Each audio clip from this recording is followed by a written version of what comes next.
I've talked before about the ugly truths of a case, discovering the ugly truths of a case and embracing those ugly truths and fleshing them out to find out what do they really mean for the case, and convincing yourself, and you will over time convince yourself that there's no real value in running and hiding from these truths, because the jury's going to see you ducking and moving side to side, and they're going to see the shame in your eyes, and they're going to see your eyes dart away and those sort of things.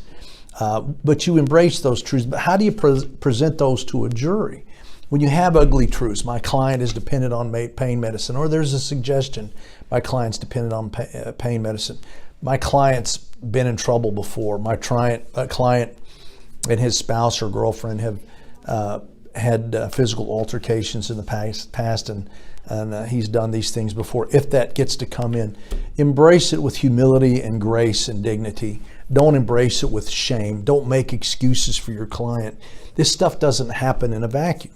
If a person is prone to violence in a relationship, chances are they learn that through the modeling from their own parents or the adults in their lives. And so that's a real truth. But that doesn't mean that the person is guilty this time.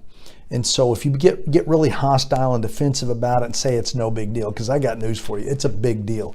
If your client has a history of violence toward other people, that's a big deal. So don't be undignified about it. Embrace it. Embrace it with grace and humility and dignity.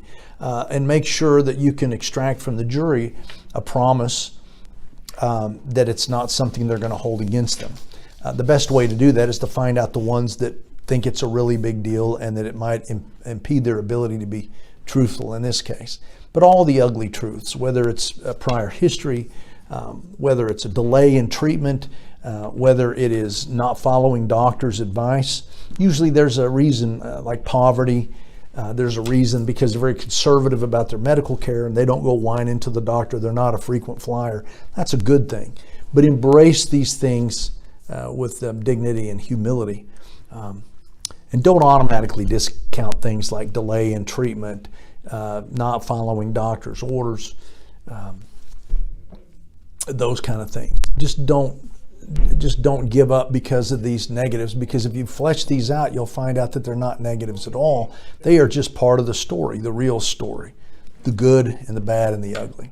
Thank you, and again, I hope this video has been helpful.